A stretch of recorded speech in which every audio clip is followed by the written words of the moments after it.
This is Entrepreneur Authorities. Whether you're building your brand, scaling your startup, or getting started, get ready to be inspired, empowered, and equipped to take your next big leap.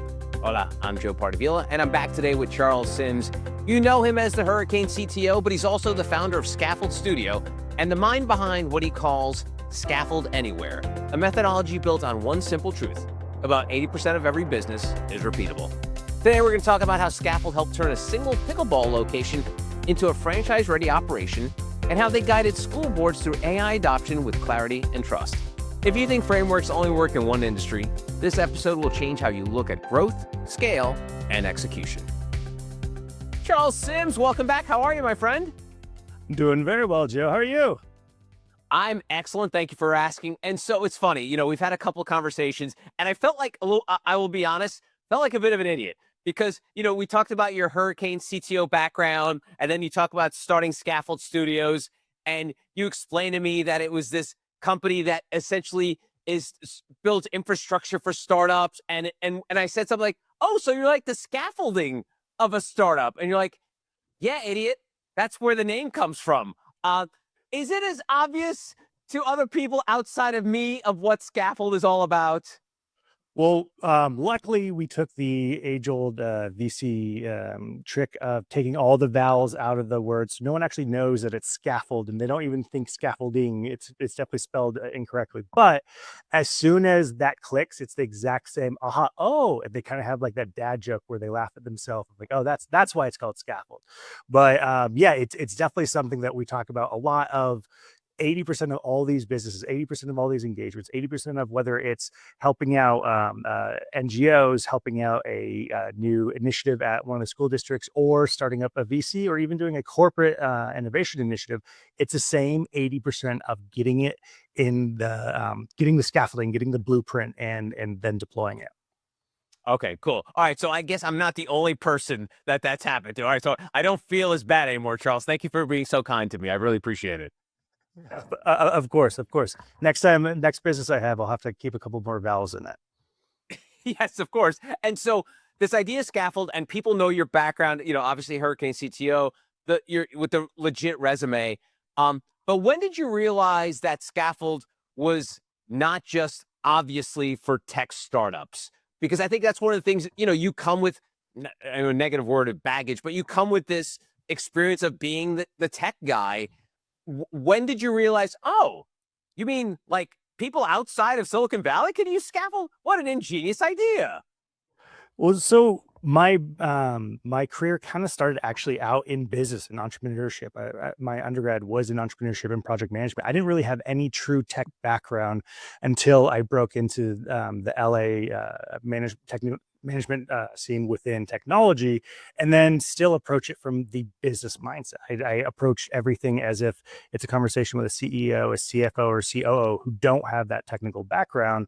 And by doing that, that's where a lot of my success came from, is being able to have those non-technical conversations about technical topics, but in a business framework.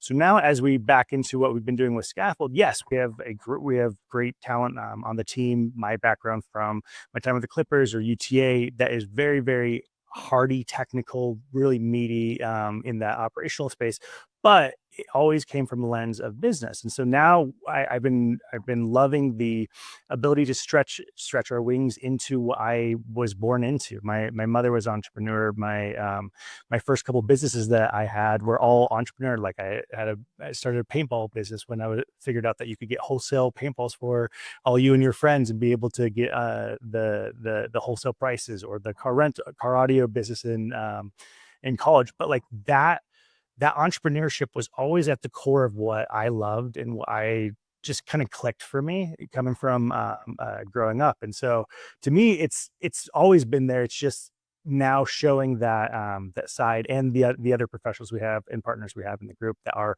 solely in finance, solely in operations, and then adding the lens of technology, since it's more of a multiplier than it is the core piece. Excellent. So tell me about that aha moment when you thought, oh, SkaFld works everywhere. Like, I know you've had this business background, but obviously people immediately think, oh, for a tech infrastructure, it must be a tech company. Was there that moment, or was it like even early on when you started SkaFld where you're like, This is not going to be confined to the world of technology.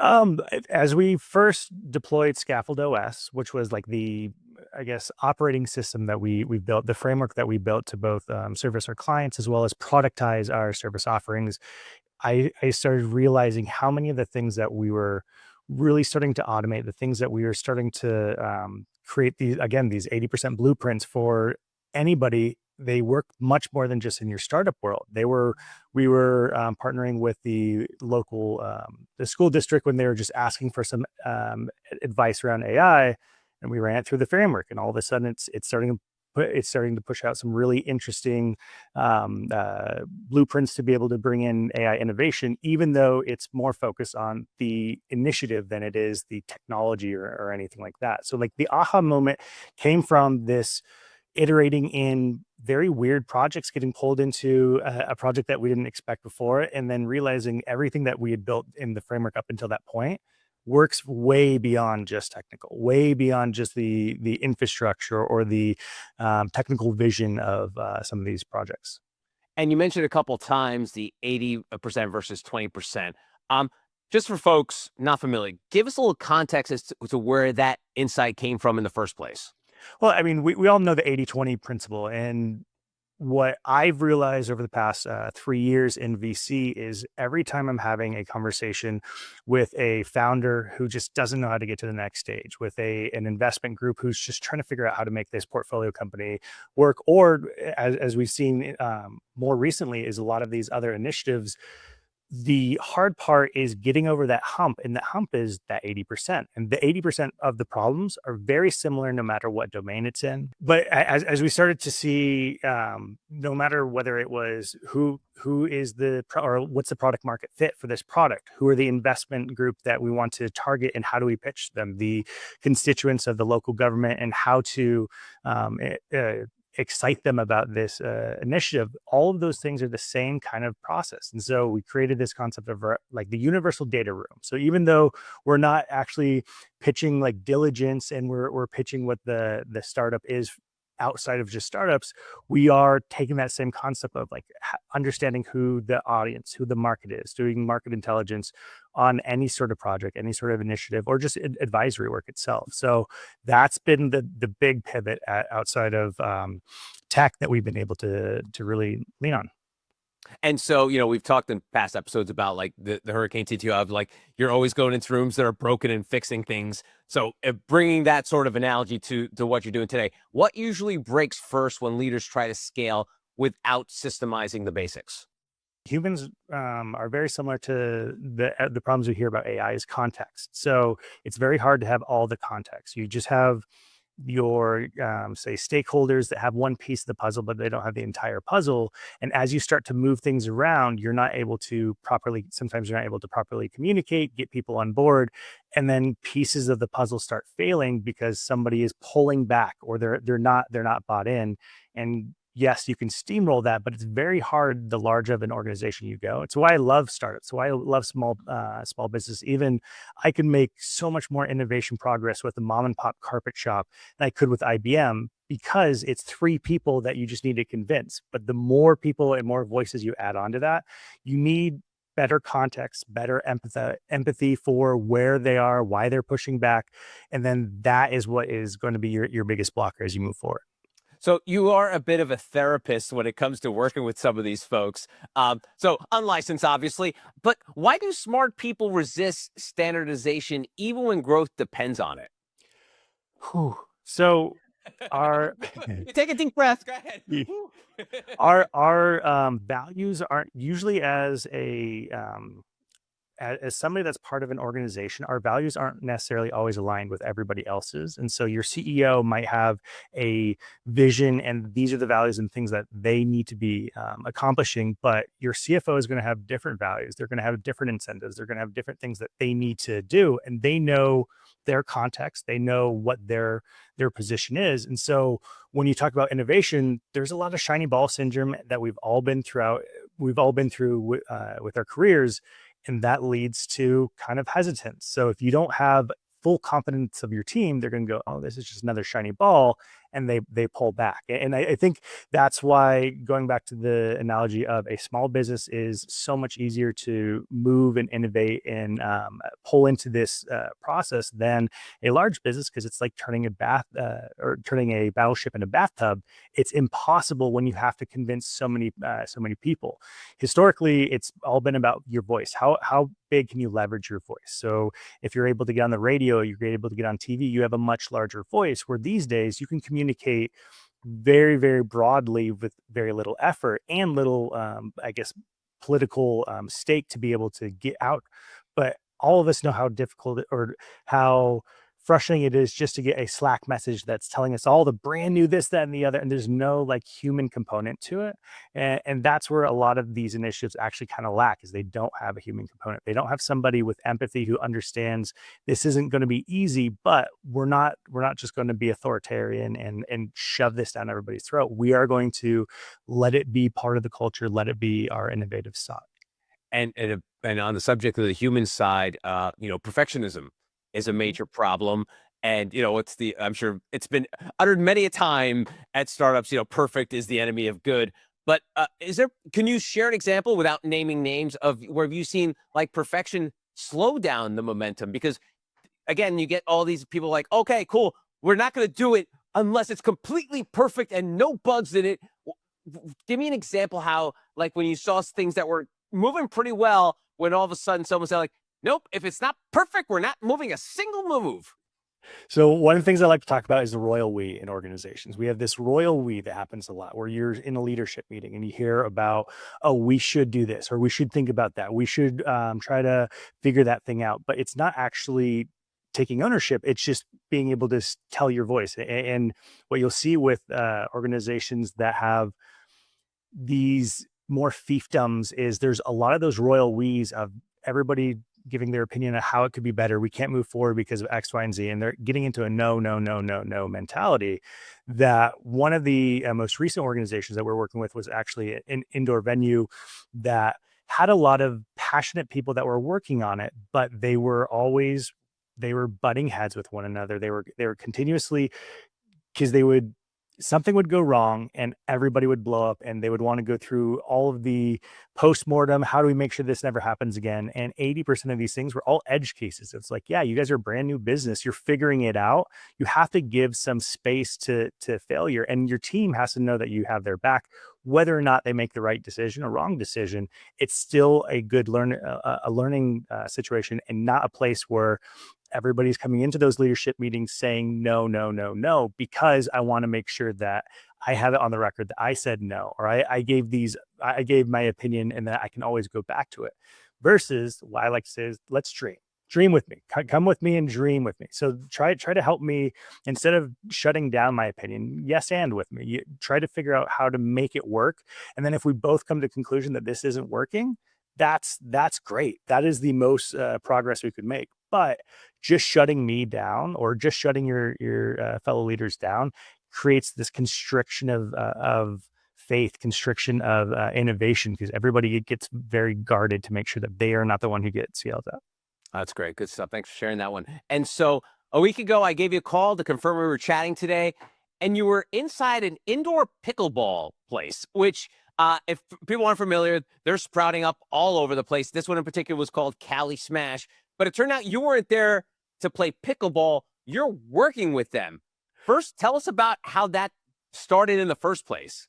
So this one started because I live in El Segundo, California. My family's here. My daughter goes to school here, and I love this town. I love it. I love the makeup of it. I sit on the El Segundo Economic Development Committee that really focuses on bringing big businesses here, small businesses, bringing startups, bringing capital, as well as keeping the business that we have here in this rich ecosystem. We have one of the largest deep tech ecosystems in the entire world. We have the Air Force or Space Force base here. We have Mattel, Boeing, Northrop. We have this long, really strong ecosystem business. So I love it.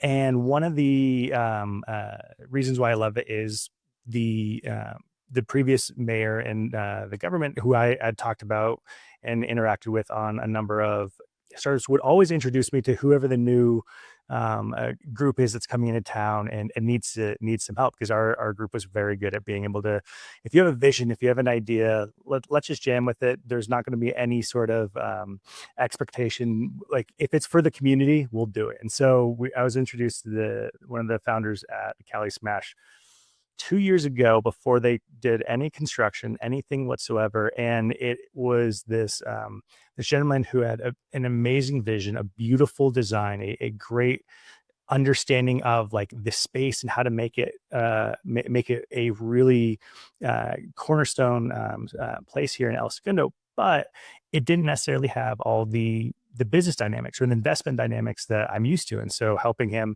model out his investment thesis, help him understand the true market place here in El Segundo, the opportunities, the partners, and all that, really got him into a place where when he went to start finding investors, he had a solid pitch, he had a solid data room, had solid diligence, and all that. But we didn't talk after. I kind of let him go on his way. And about a year and a half later, he ended up at one of the events we had for our STEM Advantage scholars with one of the other groups I'm a part of. And he and his wife came to the dinner. We started talking. He reminded me about Cali Smash. I was like, oh, I got to come by.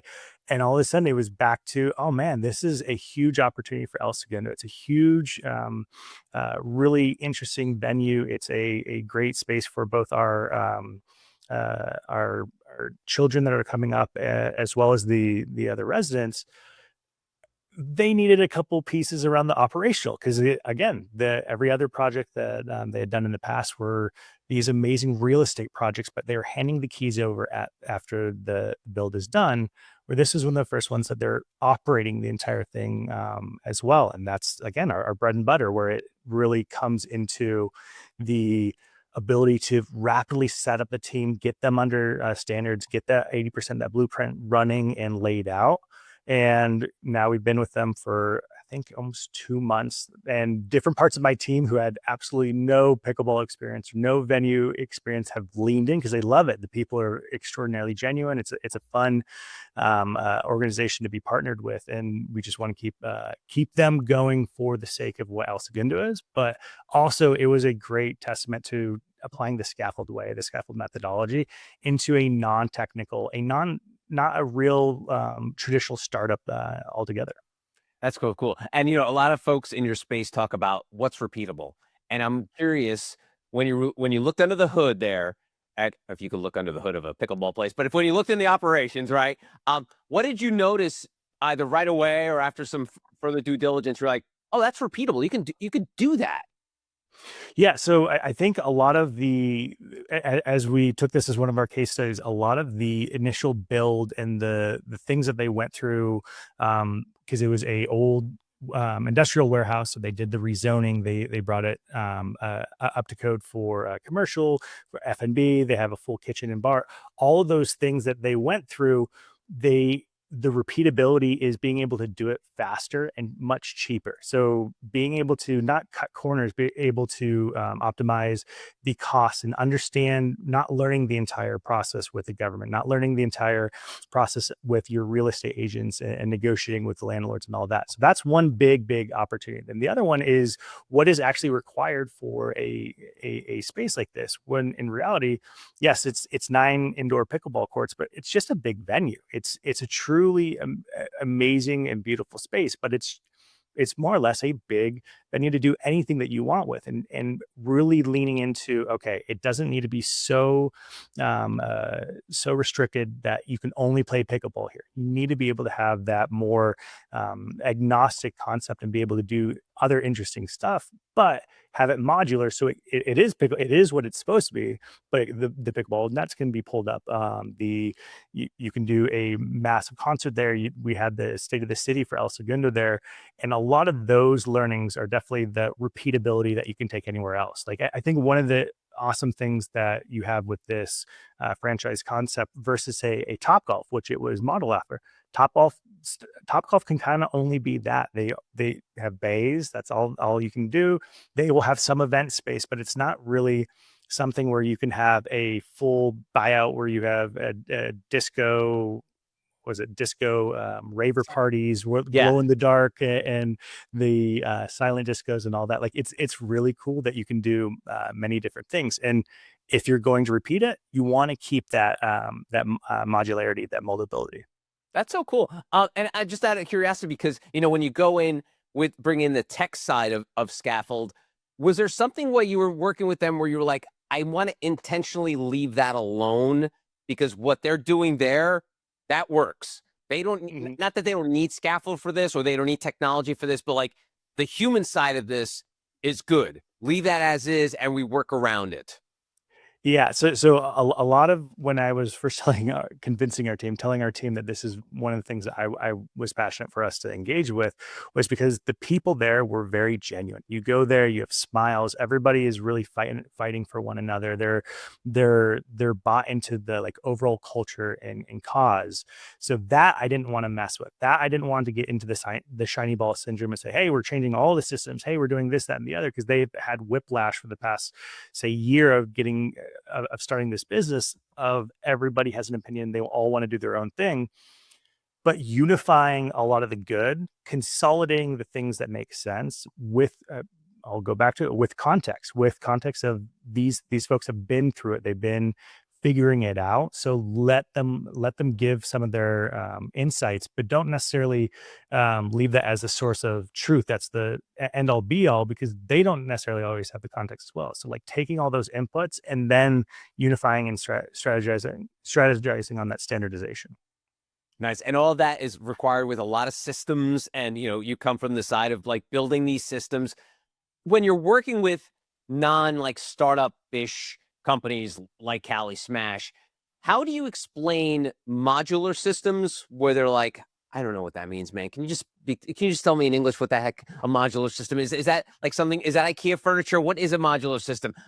Tell me about how you break through when you're talking about these modular systems that are a big part of what SkaFld does. So one of the systems design methodology and I guess theory that I've always held really close to my heart when it came to technology was keeping it as simple as possible until it needs to be more complicated, because the more that you complicate something, the more difficult it is.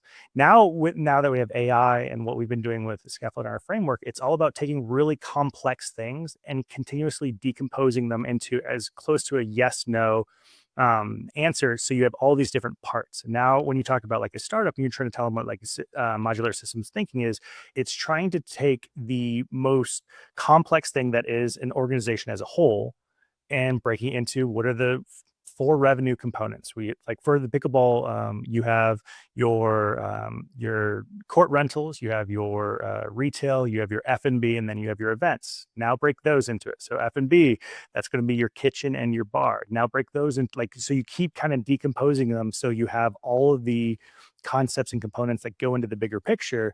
And then you find what is the most optimal way to deploy that. What is the most optimal way to deploy a birthday party? Well, instead of doing a custom event every single time, no, here's how we do a birthday party for this many people for this type of thing. Here's the food menu, here's the bar menu, here's the minimums, and you keep in a similar way to like when we're talking about franchising, you're trying to create the formulas for as many of these hard decisions so you don't get the decision fatigue and you don't have these non-standard ways to apply that logic across the business. You want to have it fairly similar to the logic that you're making the decision on how much to charge for a court rental should be lined up with how much you charge for an event, and it comes down to COGS and as well as the margin that the market will allow. Keep applying those different pieces across everything, and that way you have that really complex situation broken down into a very simple answer. And it's easier to then translate between domains, between your chef and your head of events and your head of retail. You're all kind of saying the same thing. So after working with these folks who were, obviously not tech people, they were just, they had this idea for putting a pickleball court that was going to be a place for family gatherings for people that are into pickleball. After all is said and done, the SkaFld model is in place. What surprised the owners once everything was up and running? Was there something that stood out to them where like, oh, that's pretty good. I didn't realize that was going to help. I think the more as standardization started really taking hold, the more that everybody felt that they knew what the playbook was, they knew what the kind of base set of requirements were. The hospitality, the giving guests a very unique experience, being able to really engage with guests, it grew exponentially, because now all of a sudden you have these folks who aren't trying to figure out or say, oh, that's not my job, let me just that guy over there, that's who you need to talk to. They know what the top 10 questions that they're going to get asked, and now they believe in it because they don't have to, it's not going through a ton of training. It's just thinking through the problems, thinking through the answers with the same framework, with the same formulas. And so all of a sudden, I think the owners were very excited to see how much the customers saw it too. They saw it, they saw it shifting from like everybody was kind of learning maybe 4 or 5 months ago to now it's everybody in there is an expert. And, I'm just wondering because, all right, so you do this with Cali Smash, but were unfamiliar with how SkaFld works, right? So how do you help leaders trust the systems you're bringing in without them feeling that like they're being replaced? Like you said, that dude was working on Cali Smash for like over a year, and then here you come. Not that you're ripping down things and redoing things, but like you're bringing in things that might be intimidating to them to be like, oh, I don't feel as important anymore because now there's a system in place that's going to take care of a lot of the decisions I would normally have to worry about. Tell me about that nuance and that sort of gray area when it comes to putting systems in place with leaders who might feel threatened by it. So it's a great question. And it's something that I ran into a lot in regular IT and technology. It's very scary to have somebody come in and make changes to your baby, but the thing that we like to joke about is like it's an ugly baby. So you're gonna protect your ugly baby no matter what, but you're gonna still understand it's an ugly baby. And more often than not, when you actually have that first conversation and you're doing it with empathy and understanding, like, hey, I get it. We had to get hit. The reason we're here is because we had to. We had to get here. We had to do whatever it took to get here. So that's not what I'm questioning. I'm not questioning, wow, who did this? It's not an audit. We're not going through your taxes to figure out why did you screw up or why did you do this. We're actually just trying to say, you're exhausted. You're making so many decisions and you're barely able to be happy and excited at your job. Like, how do we take some of that pressure off, and how do we do it in a way across the entire organization, because you're not the only one that's running into this. And so with many of our organizations that we come in after they've already built the product, they've built the startup, they have a program going, whatever it may be, a lot of our first initial steps are around getting buy-in. So not selling, hey, here's the next shiny ball that we're going to implement and you better be okay with it or else. No, it actually is, let's listen, let's with that empathetic and active listening ability to actually get what they're talking about, get the frustrations that they have, and then translate them to the things that we are implementing. So there's a reason for implementation versus just pushing it to push. One of the bedrocks behind what you've done over your career and what SkaFld is about relationship building as risk reduction.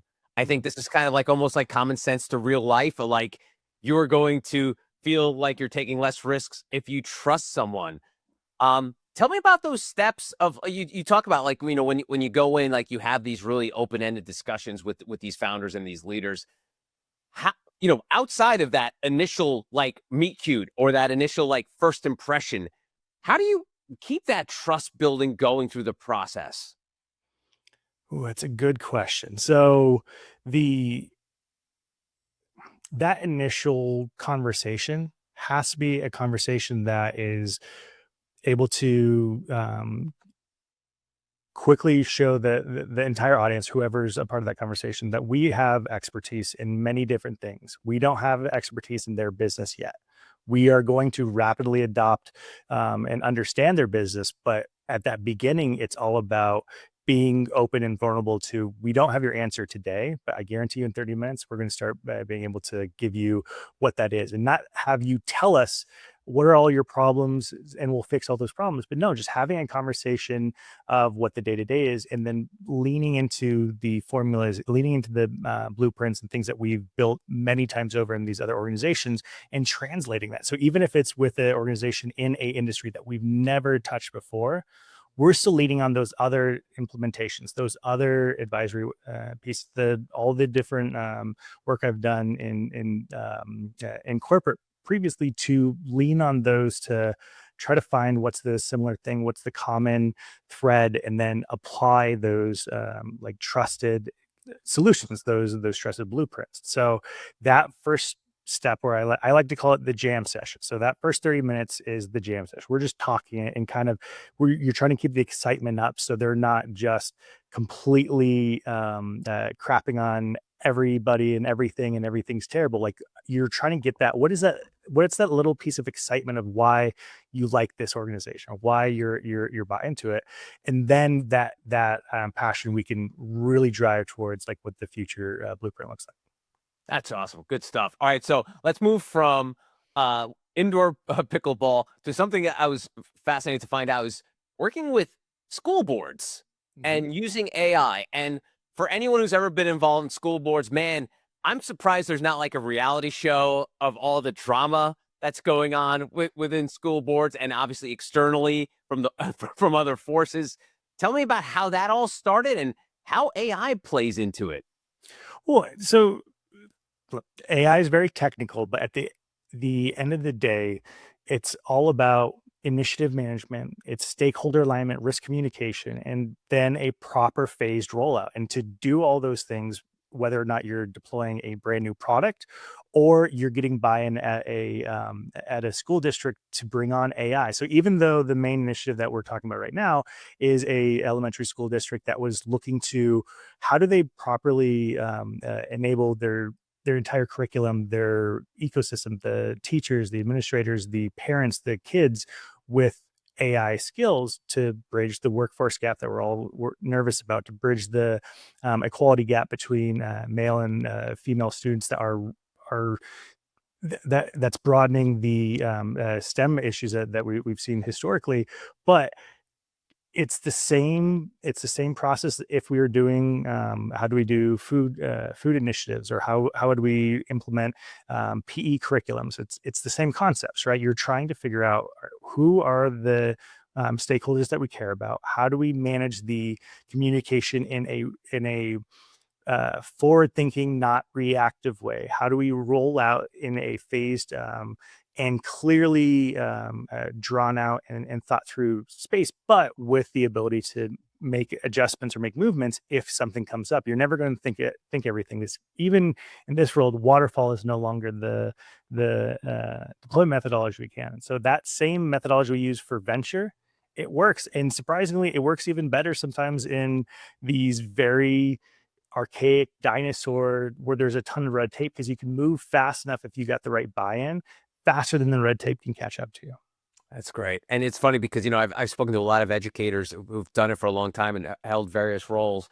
And there's always been this fear of the next thing. So like I'm speaking to educators who, like, when the calculator first became prevalent, they're like, oh my God, children are no longer going to learn math. And then, of course, obviously we saw that go through. And then computers came around. Oh no, they're going to cheat all the time because they have computers.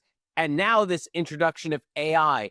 What was that, I don't know, sell or conviction that was needed for school boards to sort of like allay those fears of like, hey, we can't be worried about this being the next calculator or the next computer. This is something that needs to be embraced on all levels of the spectrum when it comes to education, whether it comes to the board down all the way to the students. It's as simple as they can't put the toothpaste back in the tube. Like, no matter what, it's here. It's the students are using it. I mean, same with businesses. Your employees are using AI every single day, and either you buy in and really roll it out proper to protect yourself and protect your organization, your IP, and all that. Similar to students, is we can't just say no, you can't use AI no matter what. We want to figure out what is the proper way to roll it out that's safe for the students. What's the way to protect and empower our teachers, rather than, like we were mentioning before, don't don't just take their job away. You're not just saying, hey, the AI is going to be the thing that takes away all teachers. No, like teachers are a vastly overutilized resource in our world today that are some of the most amazing people that put so much time and effort into raising our children, and yet they don't have all the tools. And so how do we use AI to even empower them and not freak them out? Like, so a lot of the talks I've done recently are around de-scarifying it, and trying to give some bite-size pieces to folks that are terrified. They're terrified of whatever it may be. And for schools, that's the kids. They have no idea. They're just they're in that mode of just sopping it up, using whatever they can because that's what they got. The parents terrified, administrators terrified, teachers terrified. So it's like that side that you want to really be able to empower them so they can be as excited, as curious as the kids are, because kids are using this stuff and doing some amazing things with it. But you still need nice, strong guardrails to make sure they're properly taken care of. Nice. So there was something I read up on this was synthetic balance sheets. It sounds intimidating at the jump, I'll be honest with you, but tell me about the synthetic balance sheet. Oh, I need to find a different term for it. But the synthetic balance sheet No, is no, no, no. is Don't listen to me. no. It's funny because it seems like such a meaty piece of vernacular, but in reality, what we talked about in SkaFld as we were building these frameworks, as we were working with these organizations, there's this idea of short-term cost to short-term value, and long-term cost to long-term value, but adding in this intangible cost, intangible value to both of those equations. And when you're trying to make a decision of whether or not you should do a project, whether or not you should deploy an initiative, whether or not it's something that's worth your while, you need to kind of buy into this concept of the synthetic balance sheet where you add those up, and you don't just stick with what the hard costs are, what the hard value is, and the dollars, but there's a lot more to it as far as your team's effort, your team's time, the amount of burnout that you're going to experience if you force this through, whatever, maybe what are the resources that are available.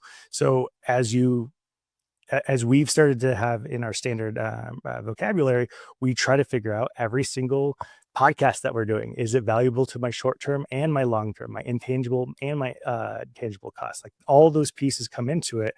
And even into your personal life, we've talked about, when I'm talking to my mentees, think about working out. So working out historically doesn't have a nice, hearty, tangible value associated with it, but it is something that you would all agree is very valuable to your life. And so let's take a very easy equation of what's your salary? You make $200,000 a year, divided by 2,000, you're about $100 an hour billable to yourself. So every hour that you spend doing something else that's actually rewarding your life, being with your spouse, having dinner with your kids, or working out, those are dollars back into the bank. And that synthetic balance sheet applies the same way. It's that short-term cost, that short-term value. Maybe that networking event that you're going to actually is really valuable because you just now made 4 or 5 different connections that in 6 months are going to turn into sales or investments or whatever that may be. But it's trying to really balance those tangible and intangible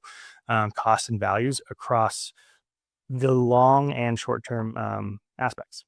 And when you're working with these public sector leaders in school boards, as opposed to dealing with leaders in whether it's pickleball or like, a tech startup SMB or something like that, same fears, same Yeah, so it's a great question. So we have part of our framework. One of the things we talk about is domain translation. So domain translation is that synthetic balance sheet still works. It's just they have different things that they care about. They have different things that they're valuing in the short and long term. So for a government, say an elected official that just got elected, they are really excited to get things that give them a name, give them something to really push or get additional capital for their funds and whatnot. But you have a senior official who's just about to retire. They're looking for as little problem and fracas and issues and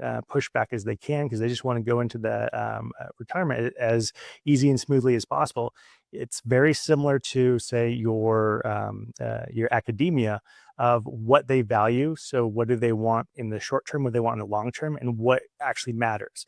But in our aspect, you also want to understand there's what you say out loud and what you actually are trying to hint at without pushing. Because the last thing when you're talking to an elected official, is hear them say, or they're very rarely going to admit, yes, I want to get more funding for my next campaign, or yes, I want to do this because it's going to make me look good. They're going to kind of they're going to put their own spin on it. So what you want to do is then translate that to the domain that makes sense, and understand what the underlying initiative that they care about versus what you say out loud. Wow. And so when you're dealing with public leaders, private leaders of private companies, or even public companies, let's tie it all together in terms of like embracing these ideas. Why do smart leaders delay like either starting a new initiative or killing an idea that doesn't work? Maybe they're on the fence of calling Charles Sims because, man, it seems like we could do okay with this, or like they almost feel like they just do not want to like blank or get off the pot. And I'm sure you've seen this in all the sectors you work with. Why do they do it, and how do you help them through that? Honestly, we've had a lot of success just saying, like, it doesn't, like, just that first conversation is almost cathartic. It's like therapy. And very quickly you see these business owners go from, oh, we could never implement AI, or we could never implement this new technology, or this product is not going to be the thing that I'm going to stick my neck out for, to flipping the other way of, oh, I actually believe in it. Like, it's giving them the confidence that they can be passionate about something, giving them the confidence, not another shiny ball. This isn't one of the big four consulting firms that's coming in and creating all of this just noise. It's actually very quick surgical innovation that's executable. So giving them something that they can execute, and that 60, 90-day time frame, not this could be a 3 or 4 year project. And during that month and a half, how do you help teams separate identity from the initiatives? Because I think it's almost like this old school mentality of like your identity is your career and what have you. But like when you have these initiatives and you have a strong identity, how do you walk those through? Because you still need both, but how do you separate them? It's a great question, because even one of the things that I've struggled with is separating my identity from the different organizations I'd worked at, because I had such large names on the resume, trying to not just be the tech guy from Clippers, or the tech guy from UTA, or any of the management consulting work that I did, but that identity actually is really valuable. So these initiatives with the leaders and stakeholders involved are, you should own your piece of that, like the identity. You should be able to talk about like what your differentiation is, but it shouldn't be at the expense of the initiative. So it should be in an additive way, in an empowering way. So even if you're the intern who was first helping set up the database for analytics for a basketball team, that's valuable and that's awesome. But that doesn't take precedent to actually getting the stuff set up, to actually getting the things implemented and all that. So like, that's where I like to say, you want to, as a leader, you want to empower your all of your employees with the feeling that they have a voice that matters, that can be said elsewhere, but with the context of not overvaluing that voice just for PR purposes or publicity, but for the betterment and like what their vision and their voice actually means. Nice. Well, let's wrap this up by circling back to the original point of the 80-20 rule that we were talking about, and the importance of systemizing that 80%. Big takeaway here, Charles. Why is it so important to systemize that big old 80 number? 80% of all business, and I'll say it many, many times, 80% of all businesses are basically the same. The same domains, the same practices, same things that you have to get set up are very, very routine. And what you want to do is get as many of those organizations into that 20. So you can systematize that 80% by following, whether it's your industry best practices, whether it's the templates, like the ways that we've told folks, how do you productize that service side of and that implementation and operational side. And then that 20% becomes your special sauce. That's what is your differentiator. And you're not just another organization out there. You're actually one that is so well built on sturdy foundation that you can pivot, you can move, you can be agile, you can adapt to whatever the world may throw at you. Great stuff. So Charles, for the people that are like me, they can't spell, they want to find out more about SkaFld Studios, where should they start?